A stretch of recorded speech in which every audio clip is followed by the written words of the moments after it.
time I feel really alive. That's what David wanted. Blood, I was to find, was a necessity as well. A vampire in love with a slayer. It's rather poetic. I am the monster the breathing men would kill. I am Dracula. Good evening, my fellow vampire lovers. The sun is going down, and you know what that means. It's time for me to record another episode of my podcast, The Beautiful Dead. As always, I'm your host, Lena Nazari. To find me, it's easiest to go to Instagram, The Beautiful Dead Podcast, but you can also go to lenanazari.com. But if you want to see all the things I'm up to, where I'm going to be, what I do in the gym, impromptu trips, then that is where you're going to get the latest. It is the end of August, which means we are wrapping up viewers' requests and headed into spooky season. I don't know about you guys, but I am ready. And that's why we are not going to do a whole bunch of stuff in the beginning. We're going to get right into it. So, spoiler alerts, if you have never watched this channel or listened to this podcast, I talk about everything from beginning to end. You're going to find out who kills who hooks up with who falls in love, who falls out of love, all that stuff. So, be ready. Tonight, we are talking about modern vampires, and this was requested by Patrick Carrico. So, thank you, Patrick, for recommending this movie. It was not easy to find, which I always know is it can either be a really good sign or a really bad sign. So I did track it down on DVD. I was able to watch it. I will share as many clips as I can with you, but you never know what YouTube is going to allow. But right out of the gate, I was looking at the casting and I was shocked at the cast, at the big names that I recognized. But we have a vampire crossover. So Natasha Gregson Wagner is the lead female in this, and she was in the movie Buffy the Vampire Slayer, and she was in Vampires Los Muertos, which is the terrible sequel to John Carpenter's Vampires, which I will do one day. I did John Carpenter's Vampires, but someday I'll do the sequel. Someday we'll revisit it. But yeah, I was like, as soon as I saw her, I knew there was a vampire crossover. So let's talk about modern vampires. Let's get into it. A vampire named Dallas, played by somebody I'm sure you know, Casper Van Dien. A vampire named Dallas is driving and using his fang to poke a hole in a cigar, and then he lights it and smokes it. So right out of the gate, we know the vampires can smoke. He's speeding, he's dancing to music, we see the Hollywood sign and a full moon, so we know we're in Los Angeles. Then we cut to a sexy girl walking down the street as a car pulls up. She sees the driver, gets in, she turns on the radio to listen to metal, the driver rolls his eyes and pulls away, and then they're in an alley. She flashes fang, she attacks, drinking his blood, and then leaves him for dead. Two hunters have followed her and are trying to stake her, but she leaps onto them from above with what sounds like a big cat growl, almost like a panther.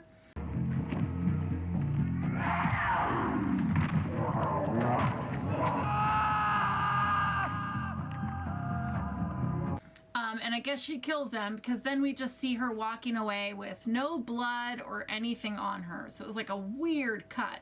Her hair doesn't even look messed up, and obviously that hair is a wig too. She finds a teddy bear in a truck, she takes it, and then she slides down into the empty tanker on the back of the truck. She's in like a scrap yard, whatever you call that. Now we are at an art gallery showing, and we learn that the artist from the show was murdered. A woman at the show, her name is Ulrika, played by Kim Cattrall, also very recognizable, takes a man from the gallery back to her apartment, and Dallas is there. We see Ulrika has fangs as she attacks the man that she has brought back, and Dallas watches, also drinking when Ulrika is done. When they're done, she says she'll call the service for cleanup. It's run by the Count. So you need me to help clean up this mess? Oh, don't bother, darling. I use a service. You're joking.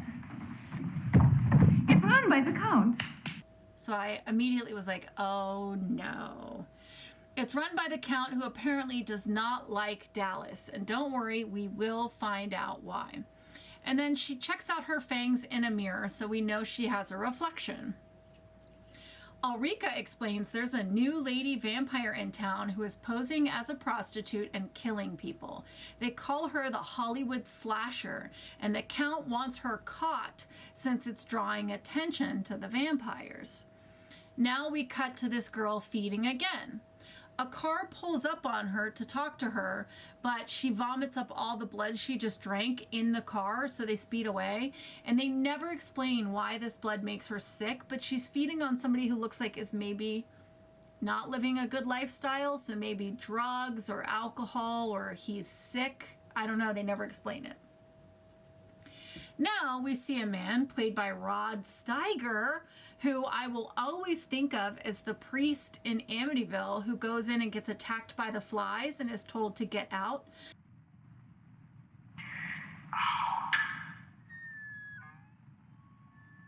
Well, he's carrying a case walking into a hotel, which I thought it was a hotel, but it turns out it's the lobby to like a really fancy apartment building. He's looking for a young man who looks 20 but is ancient, and we learn this is Dr. Van Helsing from Vienna Tool. Dr. Van Helsing. He's kicked out of the hotel for acting completely insane, and his bag has steaks, crosses, and garlic, so we know those must work. The next day, Ulrika and Dallas are sleeping and growling.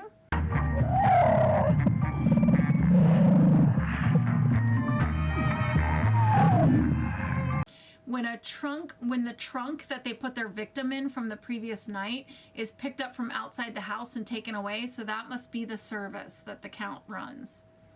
That night, Dallas is filing his fangs and is greeted by other vampires who are old friends.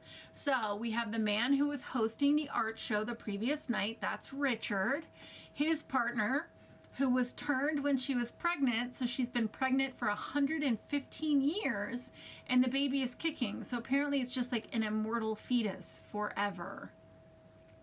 Then we have Ulrika's partner, Vincent, who's played by Udo Kier, so we have another vampire crossover, because he was in Blade, he was in Blood Rain, Dracula 3000, and Shadow of the Vampire. Udo Kier loves a vampire movie. And they are all here to celebrate Dallas's return to Los Angeles. Van Helsing is sleeping in his car, and he's having a nightmare about killing vampires, which may or may not be a memory. We will find out later. It wakes him up, and we find out he is sitting outside the vampire's apartment, and he's watching all the vampires come out. And he takes voice notes explaining that he's here to understand just how infested LA is. The vampires are at a secret club where everyone is dancing half naked and humans are trapped in cages and tied up for the vampires to just attack and feed. We have vampire DJs, which is fun, and we also have so many boobs. So many. A new vampire arrives and he's seated in the VIP area, so already I knew that was going to be Count Dracula, and it is. And this scene feels a little bit like the 90s version of The Vampire Happening, if you watched me do that one. Dallas sees the Count and he's like, oh shit. And he's approached by a henchman who's told, the Count wants to talk to you. The Count wants to know why he's in town, and Dallas says it's just a visit, and the Count says you have 3 days and then get out. Dallas goes to take a breath outside. Ulrika and Richard come out and they're like, let's just get out of here. Dallas says, everyone hates me and it's all because of that nut job Van Helsing. It's been 30 years and I didn't have a choice. Richard says, have I ever said otherwise? Dallas and his friends get into the car to leave, and Van Helsing is watching and says, this building must be a club or something. I don't know how he surmised that. Vincent is dropped off and enters his home, but Van Helsing is following, so he drives by. The next day, a man named Time Bomb, that's his, I guess, street name, comes to Van Helsing's room and is like, I'm here for the job. And he's hired to help Van Helsing kill vampires. And Time Bomb gets 1,000 a week plus an extra bonus for every vampire killed. They sneak up on the house that Vincent was dropped off at and break in. And we learn that the vampire is unable to move during sunlight. Van Helsing snaps his fingers and Vincent wakes up, but he's paralyzed. And he says to Van Helsing, how's your son? And Van Helsing gets pissed off and he says, your son is screaming your name in hell. Van Helsing explains that once the sun comes down, the vampire will be able to move and kill them, so they need to move fast. Time Bomb stakes Vincent and the vampire rises, his skin changes, smoke comes out of his mouth, and then he dies.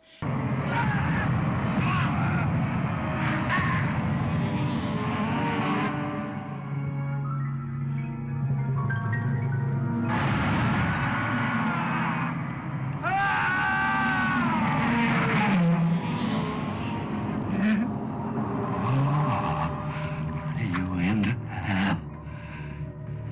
In hell. And then Van Helsing says you have to saw off his head, which he does. So now we know you have to stake them and cut off their head. And we also learn that Van Helsing has a bad heart. Now it's nighttime. And the slasher is walking down Hollywood when Dallas rolls up. She gets in the car. I guess she doesn't notice his fangs, or vamps can't smell each other. They drive, they dance to metal, they look for a secluded place. And then she realizes he's a vamp when she cuts his throat and starts to feed. So we know that the vampires can feed on each other in this world. He then feeds on her, and we see that when they feed, they can like see your memories. And it looks like the feeding is very pleasurable for both feeder and feed-e, but I'm thinking that's just for vampire on vampire feeding because the humans do not look like they're enjoying it. He pushes her off and says, you know, a lot of vampires want to kill you. There's a powerful count that wants you dead. If you get arrested, then all the humans will know we exist. So they have to get rid of you. He wants to help her, but she doesn't seem like she believes him just yet.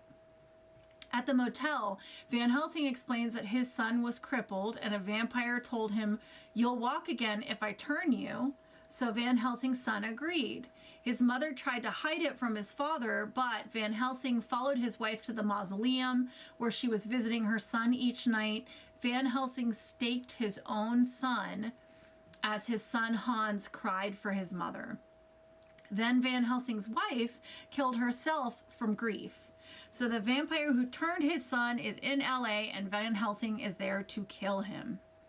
Meanwhile, Dallas is at the scrapyard where Nico sleeps. That's the name of the girl, Nico. And he's like, no way, follow me. He takes her to Ulrika's and introduces her to Ulrika and Richard. Ulrika is like, we need to kill her before the Count finds out. And Dallas says, no, you can't. Please help us. So Ulrika says, fine, but you have to bathe her first because she stinks. They put her in the bath and Ulrika is scrubbing her with a wire brush and Comet, like the sprinkle bathroom cleaner, which is horrible.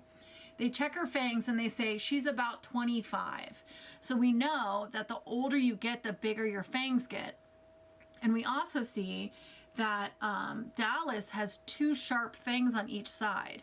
So I don't know if they get bigger and then you get multiple ones because Dracula doesn't have multiple ones, or maybe, I don't know why he has 2 and the others don't, but clearly they get bigger as you get older. On the roof, Richard and Dallas are talking about the war and cigars and manly things. When they come back in, Nico's all cleaned up and the boys look smitten. Ulrika and Richard take Dallas into a bedroom and Ulrika says, So? Oh, Richard, you are so dense. He made her. He is the one responsible for turning that little cunt into the vampire she is today. I know you made her. I see how you looked at her. And he's like, I don't want her to know, okay? No one is going to hurt her. I'm going to protect her. I mean it. Meanwhile, Nico picks up a gun and walks outside in a see-through robe. Okay. Van Helsing and Time Bomb are outside in the car doing surveillance, so they watch her walk up the street. Dallas leaves the bedroom to see that she's gone, so he runs out. And Nico goes back to her junkyard, but Dallas got there first. It's too close to sunrise, so he is going to sleep in the tanker with her. After sunrise, Van Helsing and Time Bomb come to the junkyard, and Time Bomb is like, I think we need more guys to help. There's too many vampires for just us. And he offers to ask his brothers, the Crips. I was like, oh my goodness. I can safely say I've never seen the Crips involved in a vampire movie, or I've blocked it out. They sit and wait because they don't know where the vampires are, so they sit and wait for the vampires to come out. Nico and Dallas come out and see the hunters, so Nico starts shooting, so Van Helsing and Time Bomb run. Dallas tells Nico, you can't come back here, that's Van Helsing, go get dressed. They show up at Richard and his wife's house. Dallas tells Richard that Van Helsing is here. We need someone somewhere safe for Nico to stay. So Panthea, which is the name of Richard's wife, says, of course you can stay. We'll give you a makeover. And then they decide to go shopping and they ask the men for money. And then in what I think is supposed to be a play on the Pretty Woman scene,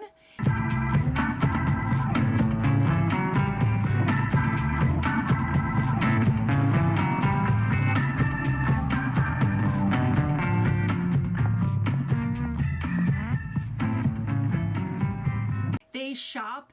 Nico comes out with a new haircut and clothes. Then Panthea and Nico make out for no reason at all. The retail worker is then killed by Nico, and we get more of the panther growls, and then we get like strings music for no reason at all, probably because it was free. Loud. Come on, you little rascal. Richard calls for cleanup, and Van Helsing is waiting with Time Bomb to meet more of Time Bomb's gang. So we meet 3 more of the gang members, which is Soda Pop, Trigger, and Little Monster. So now there's 4 gang members who are working with Van Helsing. Van Helsing explains they're going after vampires and garlic is better than guns in this situation. They kind of laugh.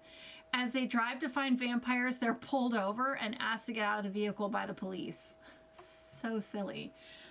Nico and Dallas appear to be on a date at the park, and after he kills in front of her, they make love on the hood of the car, and then they feed on each other during.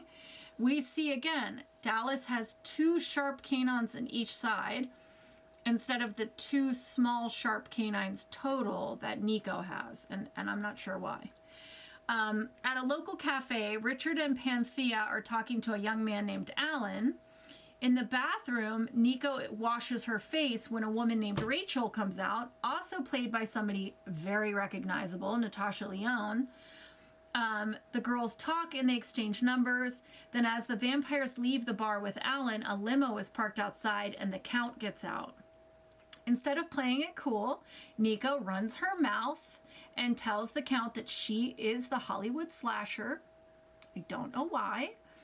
He is understandably very pissed off that she was brought to one of their safe locations. And he says to Dallas, we will settle this later. And then the Count leaves. Richard says, Nico, you need to leave the country. She's screaming about how she's an American and no foreigner is running her out of her own country. Oh, I should leave the country? Well, I got news for you. I'm an American citizen, and no fucking foreign bag of shit's gonna run me out of my own goddamn country. And there are so many things in this movie that just make me so uncomfortable. And that was one of those rants where I was just like, oh my goodness. Meanwhile, Van Helsing follows the vampires. So the vampires drive away, and then Van Helsing is following in his van, which is being pushed by the gang. Ulrika, meanwhile, went to Vincent's house and found him dead. And she brought back his head to show the other vampires, and she says, it's Van Helsing. And then she goes to Dallas and she says, you should have killed him when you had the chance. Dallas walks off into Richard's house and tells Nico that she essentially has no soul because she has no history. So like, well, everybody's so upset that one of the vampires have been killed. Nico doesn't care at all. And he's like, the reason that you don't care about anything is because you don't know your history. And then he says, we're leaving. So he takes her to this mobile home, and she's like kind of freaked out because she knows she's been there before, but she can't remember. He knocks on the door, and the woman who answers it is Nico's mom. And she and her stepdad say, no way, our Nico ran off 20 years ago. And her mom is like, why did you come back? Did you have amnesia? And the stepdad is a complete piece of shit. And there is allusions to him assaulting Nico and beating her mother. Dallas says, give me the word and I'll do it. And Nico says, kill him. Kill him. No! No! Don't touch me! Go away! No! No! No, no! You're some kind of demon! No! He ain't gonna beat on you no more, Mama. It'll be okay. You're not my baby! No! No! Mom, it's okay. It's Dallas attacks. And meanwhile, the mom is crying, saying, you're not my baby. You're a demon. Go back to hell. Nico's crying. She runs out. And then Dallas runs after her as 4 of Dracula's men are approaching. The vampires can sense like the hunters approaching or the henchmen approaching. And they're like, we can smell their fear. So I guess you can smell fear as a vampire. Nico leaps onto one of them, tosses his gun up to Dallas as he fires on all of the men. A gas can is spilled in the process. Dallas flicks his cigar onto one of the henchmen and burns him up. And I guess the mom just sits in the trailer and doesn't come out, doesn't run screaming, doesn't call anybody, nothing. Okay. So later, Dallas explains that he went to Vienna to meet the famous Van Helsing to kill him, but instead he met his son, Hans.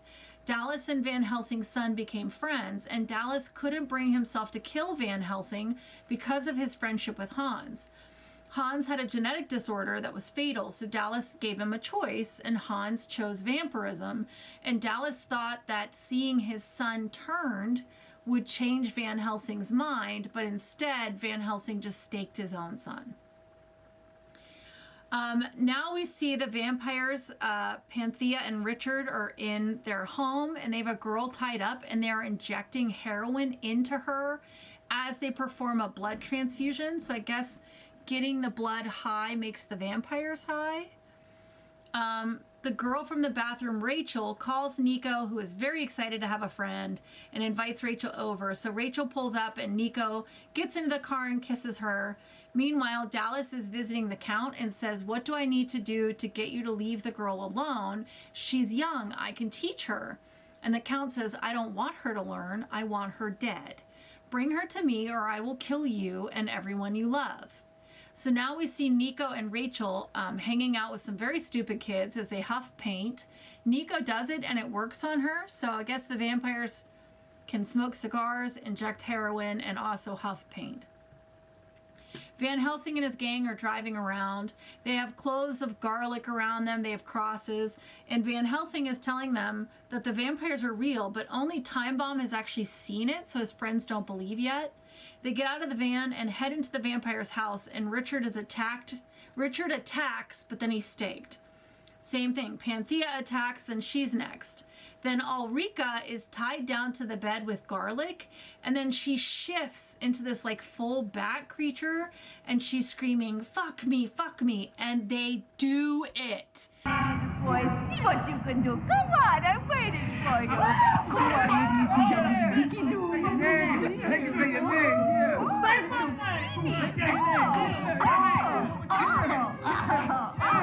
that all you got? Each one of them, one by one, drops trow and climbs on top of the Batwoman, and I was like, what am I watching? Meanwhile, Richard and Panthea are dying, and they're like saying sweet things to each other. Back in the bedroom, like I said, they're taking turns with this creature, and then they talk Time Bomb into it, and he climbs on top of her as Van Helsing comes in and says, oh Lord, forgive them, and then he stakes Ulrika. Nico is back. She comes back with Rachel, comes into the house, sees all her friends dead. The hunters come out, and Rachel is shot. Nico kills Trigger, but is caught by the rest, and then Dallas comes in and says, let her go. And Van Helsing is like, I don't negotiate with vampires. And Dallas says, but I can give you Dracula. Cut to Dallas and Nico tied up with garlic in the van as they all head to Dracula. Time Bomb, Soda Pop, and Little Monster are sick, and Van Helsing says that's what you get for having sex with a vampire, and they start like tweaking out, and we see flashes of a bunch of different things, and I didn't know yet what was happening. Now we are in an alleyway, and Van Helsing and Dallas are jumped by Dracula's henchmen. A fight ensues. While they fight, more of the henchmen grab Nico and load her into the car. Then we cut to the club. Nico is caged. Dracula is drinking her blood. Van Helsing is trapped in this table that has a hole in the middle, so like just his head is out. And we learn that Van Helsing was Nazi adjacent. Huh? Is it not true that in the camps, Poseidon, Vidjehubsen, 14 Jahren experimenten? No, nur Vampiren experimenten. Deny it, I never with the people in the camps. I was fully exonerated at Nuremberg. Because Dracula was like, I know you used to test on the pretty ones. And Van Helsing is like, no, never the ones in the camp. And I'm like, oh my gosh. Nazis have entered the chat. What is happening? Now Dallas is in the van, having somehow avoided the henchmen. The gang members have all turned into vampires. So having sex with the Batwoman turned them into vampires. Dallas is like, if Dracula finds you, you're dead. Really, mission no damn count. When he finds out there's a whole bunch of black blood suckers running around, he's gonna throw everything at you. What this count motherfucker got something against black folk? That's putting it mildly. He's gonna have y'all burned. Apparently, Dracula doesn't like black people. I was like, I have to finish the movie. I have to, but I cannot believe the things I'm seeing and hearing in this movie. At Dracula's party, we learn that governors and senators are amongst the group. The plan is to saw open Van Helsing's head and dine on his brain. The van bursts through the side of the wall into the room. Gunfire breaks out. Dallas fights his way to Nico and frees her from the cage. Time Bomb gets to Van Helsing and says, I'll free you, but I gotta tell you something. Now, Dallas and Dracula have their showdown that we've all been waiting for. It does not last very long. Now you died, Dallas, like the swine that you are. It was I that gave you eternal life. How fitting it be I that take it from you, huh? Dracula is staked pretty quickly while he's running his mouth, but then he's staked like 5 more times and he's not dying. So Dallas grabs Van Helsing's bag and says to the gang members, Dracula's too old, you're gonna have to burn him. Ah, man, I mean, we must have staked his ass like a dozen times. He's too old. You're gonna have to burn him.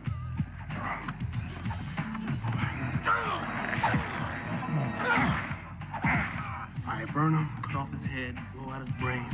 All right. So they're like, all right, light him on fire and chop off his head. So we don't see it. Apparently that's how it ends. Dallas tells Nico he was originally just going to feed on her, but it must have been love at first sight. That's why he turned her. Rachel comes out. We see that she's been turned, I guess because she was dying from the gunshot wound. Nico says, take us back to New York. And then the 3 of them leave the club, all kissing each other. So now they're a throuple.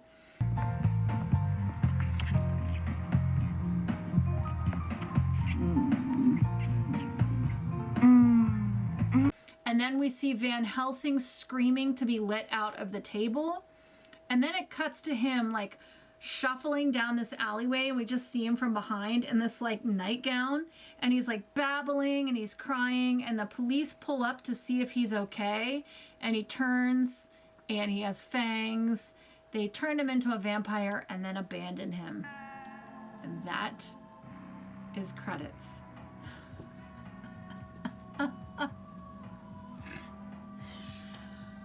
Okay, I mean, I told you exactly what I saw. I did not make anything up.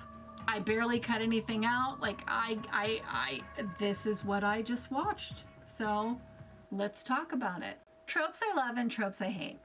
I love the idea of vampire clubs and vampire businesses and vampire cleanup crews. We've talked about that, right? Here's another thing we've talked about. I hate when they use Dracula. Stop using Dracula because you can't be creative and you want like a big punch without doing anything creative. Like, you're not doing any work. You're just throwing the name out there. I hate when he gets pulled into the story and then disrespected. And he was so disrespected in this. No offense to the actor, but it just was a terrible interpretation of Dracula. And then they made Dracula like racist and all this stuff. And I'm like, oh my God, no, it was awful. Don't bring Dracula into the story. All right, let's do the ratings. How sexy or alluring are the vampires of modern vampires? So the humans are not like especially drawn to the vampires whenever they see them. So they don't have like any special allure. Now they do have sex, especially with each other for sure, but obviously probably they choose humans too. So we'll give them that. However, when they went into the club with naked humans everywhere, all they wanted to do was rip them apart and eat them. And we know that having sex with Ulrika turns you into a vampire, so you probably don't want to do that. That being said, Casper Van Dien looked very good in the 90s. They're beautiful people, so I'm going to give them a midway 5 out of 10 onks for sexiness and allure. You're probably going to want to have sex with them because they're good looking, but it's not a good idea. How evil or scary are the vampires of modern vampires? So they seem very loyal to each other, which I think is very nice. They clearly will kill for each other. They have this network of businesses and like ways to clean up their messes. They can survive being lit on fire if they're able to put the flames out, because we see that with Dracula's henchmen. They're strong, but they're bound by the sun. There are hunters out there who know about the vampires. So I thought about it, and I feel like the vampires are a smidge scarier than they are sexy. So I gave them 6 out of 10 stakes to the heart for scariness and evil. I tried to separate the fact that it was not the best movie I've ever seen, but I tried to look at the vampires objectively and be serious about the scoring. So I hope you appreciate that. My thoughts. I had never heard of this movie, so I wasn't sure what to expect. I was absolutely shocked by the cast. There are so many recognizable names in this movie. I was blown away by the star power. And I think these actors did an amazing job with a really, really bad script. The writing is really, really, really bad. So the actress did the best they could. I did not like Nico's performance. I found her very annoying, but the rest of the vampires I enjoyed. I hated Dracula. Van Helsing was entertaining. So I think they did the best they could with just bad writing. I wonder what these actors think of when people bring up these movies, this movie particularly, because it was not great. So I wonder what they say. I did read that Casper Van Dien sent flowers to all the female actresses, which I thought was so sweet. But that being said, there were interesting ideas in the script. It just wasn't executed very well, and it's such a shame. I mean, all in all, it was a ride. It was a fun ride. It will probably stick with me, not for good reasons. That being said, I don't think I will ever watch this again. But please, don't let that stop you guys from suggesting movies to me. Not everybody agrees with my opinion. Please start your own podcast if you want to do this movie in a different way. But thank you to everyone who suggested movies in this month. I am doing viewers' requests again in November, so please keep them coming. I'll try and get you on in November. If I can't, then maybe I'll do it again in January, but we'll keep them coming. So keep the suggestions coming and I will keep track. Next week is September. It is spooky season, and you know how seriously I take September and October. On this podcast, that's when we put all the fake stuff away and we talk about the real stuff. Last year, we talked about the Satanic Panic and witches and had such good conversations with my coolest friends. And last year, we kicked off spooky season with Vampire Jack Townsend, and you know what? He's coming back. So next week, we're kicking it off again with Vampire Jack. He may just have to make this like a thing every September. He's gonna come back. We're talking about his new book, all the projects he has going on, things that will be coming in the future. So please make sure you tune in. Again, please be patient with me in September as I work 3 jobs. I know you're used to my videos coming out on the weekends, and now they're coming out during the week, but that's because I want to be in the chats with you guys during the premiere, and I can't do that if we do it on the weekends because of Ren Fair, but I promise it will come back to the weekends in October. Let me know what your thoughts are. If you made it all the way to the end, put Dracula in the comments. Even though I don't like what they did with Dracula, put Dracula in the comments so I can thank you personally. And as always, I wish you wicked hugs and bloody kisses. Good evening. And big finish. Thank you.